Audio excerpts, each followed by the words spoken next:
Hello students, welcome to chemistry class.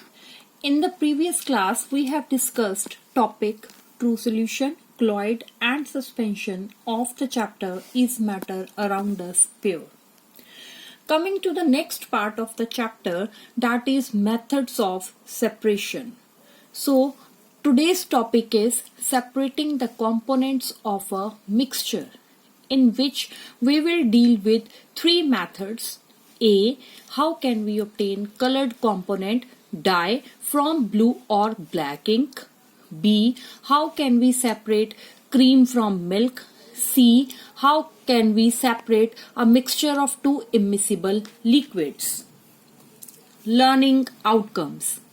After the completion of the topic, students will be able to: number 1. Name various methods of separation based on the properties of individual components. Number 2. State the principle of evaporation, centrifugation and separating funnel method. Number 3. Explain the procedure of these methods of separation. Number 4. List the applications of these methods. Number 5. Draw a well-labeled diagram of separating funnel. Students, firstly we will discuss the need of separating the components of a mixture.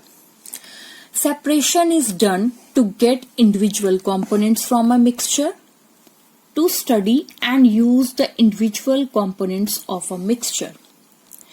As you all are familiar with the simple physical methods of separation like hand picking, sieving and filtration.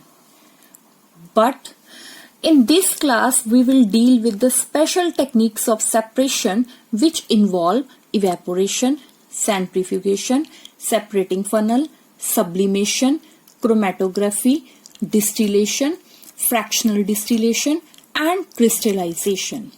Students, today we will deal with these three methods, namely evaporation, centrifugation and separating funnel one by one.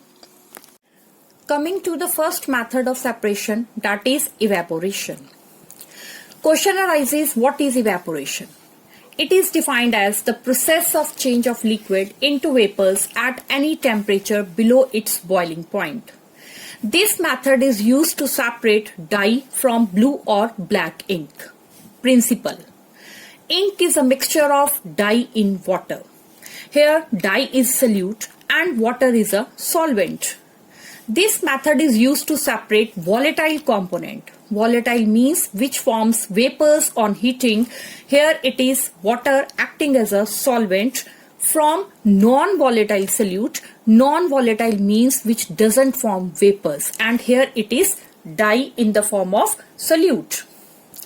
This is activity 2.4 given in your book. Procedure of this method is that take beaker and put water in it. Place it on the tripod stand and place a burner below it. Now take a watch glass and put few drops of ink on it. Start heating the beaker. Due to heat of the water inside the beaker, water will get evaporated as it is a volatile component, and dye will be left behind as a residue on the watch glass. This is how we have separated a mixture of dye and water by the method of evaporation. Precaution. Ink should not be heated directly, otherwise whole ink will get evaporate and no residue like dye will be obtained after evaporation. Next method is centrifugation. This method is used to separate cream from milk. This is given as activity 2.5 in your book. Principle. This method is based on density. Denser particles means heavier particles are forced to bottom and the lighter particles stay at the top when spun rapidly. Spun rapidly means rotating the mixture at a very high speed. The machine used is called centrifuge. Here students, you can see centrifuge machine. We can put test tube containing mixture in this space, and on rotating the machine at a very high speed, its components can be separated. Applications or uses. Number 1. Centrifugation method is used in diagnostic labs for the blood and urine test. Here you can see the sample of the blood has been tested. Number 2. Used in dairies and homes to separate butter from cream. Number 3. Used in washing machines to squeeze out, means to remove water from the wet clothes. Starting the next method, we should know what are immiscible liquids. Immiscible liquids are those liquids which do not mix with each other. Like oil and water. Here you can see oil and water do not mix with each other. Kerosene and water. Students, now I am going to show you the mixture of oil and water, which is an immiscible liquid mixture. I am going to put few drops of oil in a glass containing water. On stirring and leaving it for few minutes, we will see that oil will be at the top being lighter and water will be at the bottom being heavier. Next is principle. Separation is based on density.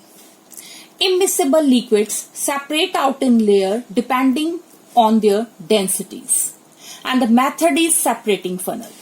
This is a diagram of separating funnel which is used to separate a mixture of oil and water. Again, separating funnel showing the separation of oil and water. When we put a mixture of oil and water and on shaking and leaving it undisturbed for some time, oil will come at the top and water being heavier will be at the bottom. On opening the stopcock and when we place a beaker below it, water will be taken inside the beaker. Now let's watch the video explaining the separation of immiscible liquids. Separation of immiscible liquid mixtures. Mixtures of liquids can differ based on how easily they blend together. When liquids do not mix together and form a homogeneous mixture, we say they are immiscible. A mixture of immiscible liquids can be separated using special laboratory equipment called a separating funnel. The separating funnel is a cone-shaped glass container with a globe-like top. It has a stopper at the top and a tap at the bottom. Using a separating funnel, let's separate a mixture of oil and water, two liquids which cannot be uniformly mixed. We'll begin by pouring the mixture into the separating funnel. Next, we'll close the stopper. Shake the funnel gently and set it aside for several minutes. You'll see the two liquids beginning to pull apart. Water, because of its higher density, will travel down into the conical part of the funnel. Oil, which is less dense, will float on the surface of water.